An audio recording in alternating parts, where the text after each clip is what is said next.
Hello and welcome to this tutorial brought to you by To The Tick, and today's topic is the bearish ascending triangle. Now, ascending triangles can be seen within two main areas in market structure: as a trend continuation, either bullish or bearish, and as a reversal.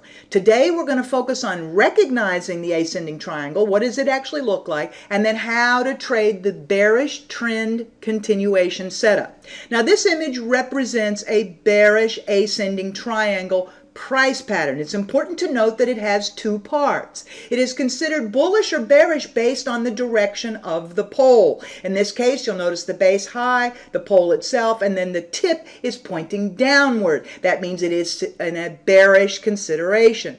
The triangle itself would be considered neutral, without the pole that it's actually attached to highlighting that trend direction, and it represents part two of the price pattern. So in other words, there is no continuation pattern without a pole. Today we're going to focus entirely on this bearish ascending triangle as a price pattern where traders have very high odds that the pattern leads into a continuation of this bearish trend.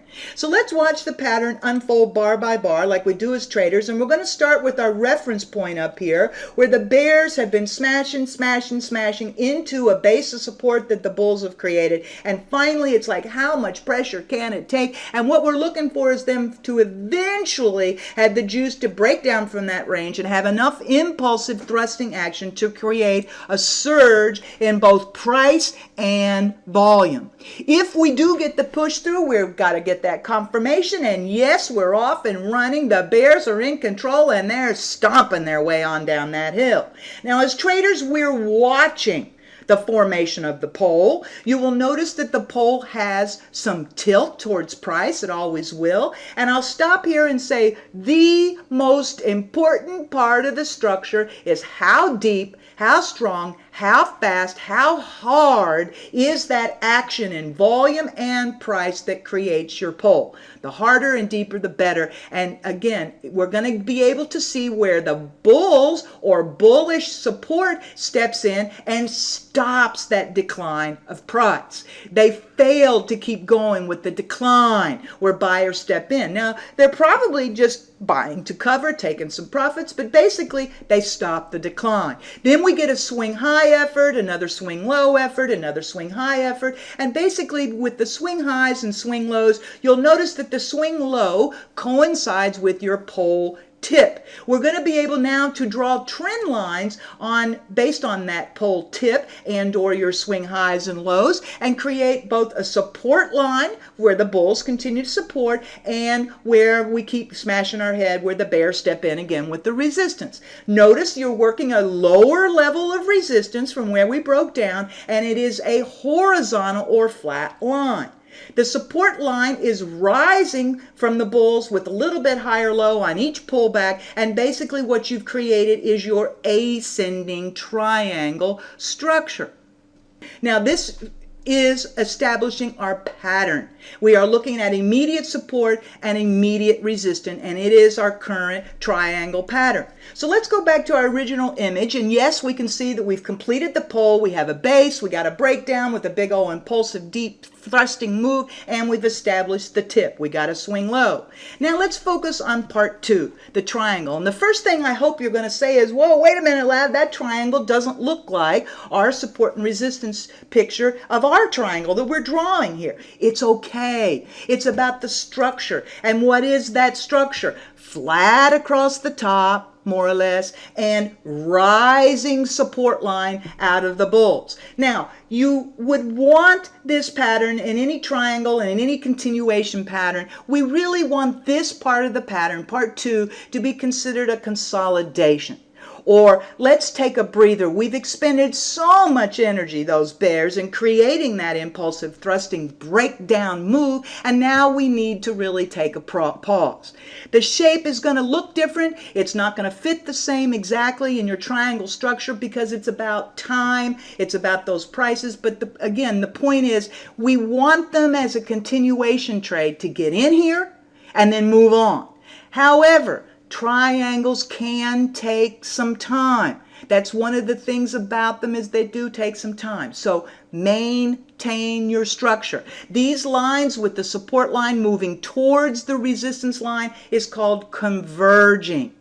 Inclined toward each other. That's the definition of converge. And as they're converging, we're watching the range bound and price action stay inside that structure, then you're still good to go with your thought about this being a good pattern.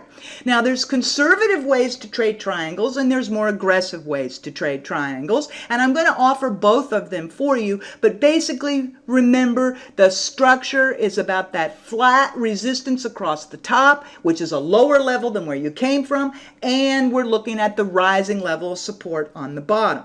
Now, these range-bound prices squeeze to what's called an apex. Basically, the apex represents that squeezing and or the middle price range of your action inside your triangle.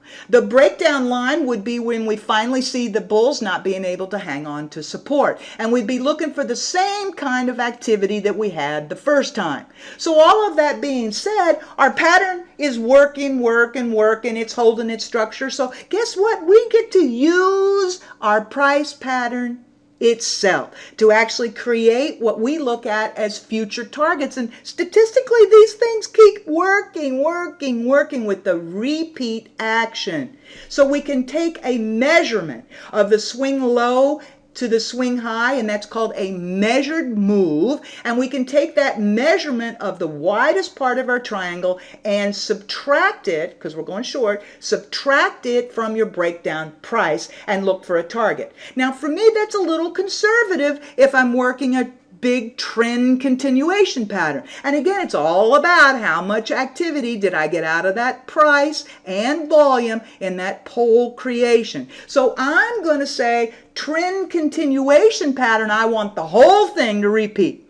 I want to see a second leg in this move, and I think that the pattern says I've got enough room to be targeting for a full boat duplication. Yes, I mean repeat that first impulsive move. And this time we're going to take our measured move of our pole base, pole tip. You decide how you want to measure it, and we're going to take that price and subtract it from the apex. That place in the middle where the bulls and bears made an established line, where the bears continued to maintain control and went short every time we got above that line. And again, we're looking for that full boat replication of that price action out of that pole.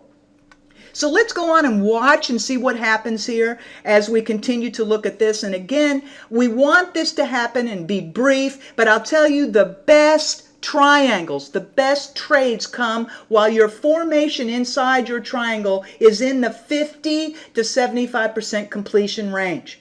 That's a really good rule of thumb, and basically, I'll say that again, 50 to 75% of the formation, if they squeeze themselves all the way into the apex, be more cautious. You want to still see the bears maintaining control here, and that apex basically gives you that line.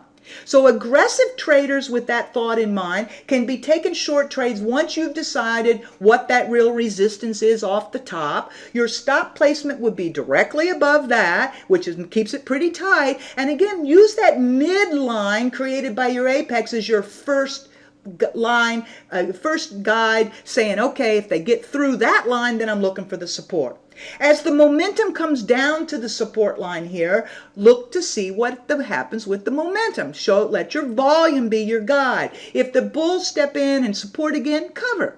Think about taking the trade again. And that's the good thing about triangles, is because they do take a little longer, you might get more than one trade out of it. But again, remember, 50 to 75% of the formation, and as a trend continuation pattern, it might not take that long, right?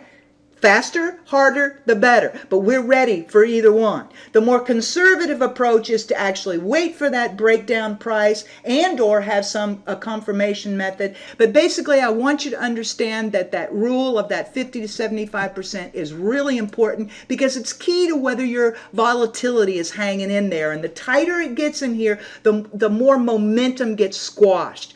Look at that volume. And do not be surprised if the volume gets really light and you get a push right before they make a run up into your resistance line, even poking through there. I did it on purpose here for you. Same thing on the bottom. Give them the push and then say, okay, now everybody knows what's going on. Who and where do I want to get in? So 2 different ways to trade it. Part 1 of our poll has been totally completed. Part 2, which completes our price pattern, is the triangle. And now you are looking at a bearish continuation of trend. In summation, it's important to understand that the most important characteristic of the bearish ascending triangle as a continuation of a bearish trend trade is that pull. I cannot stress it enough. Hopefully you've gotten that message. That energy, volatility, and straighter and deeper that it gets, the better your chances of it being repeated and continuing that same kind of activity.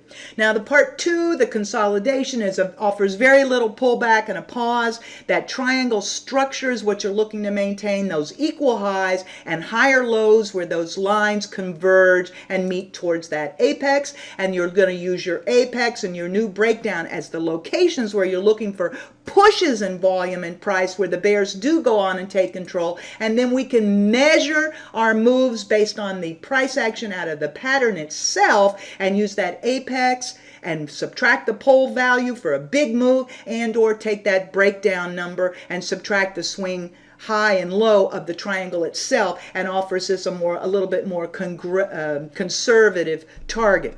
Now, I did mention that I do have things on our website for you to review for live chart patterns. This would be an example of a real pretty one. And basically, it was over a couple of days here with a breakdown up here with a big gap left open in the top. It's really nice. It fits all the structure. Basically, come and look at it for yourself and notice that sometimes you don't get the whole move all at once.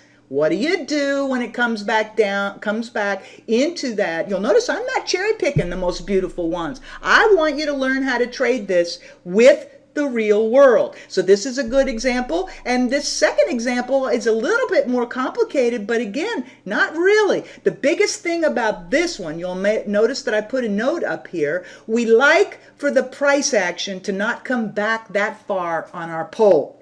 But the big breakdown line, that resistance line, kept getting maintained, and we kept getting a surge and the bears stepping in selling just as soon as we touched that upper price up there. So it fit all the rest of the part of the structure. It came back a little far on our pole, but it was still a really nice pattern, and it's a single day sort of picture here. So I wanted to give you one that was just a during the day. So come in, learn about what the volume patterns look like, learn at what happens during the consolidation period. Real nice examples. And again, they're located on our website at tothetick.com/edu. Come and subscribe. I have lots of great educational material for you. Thank you very much.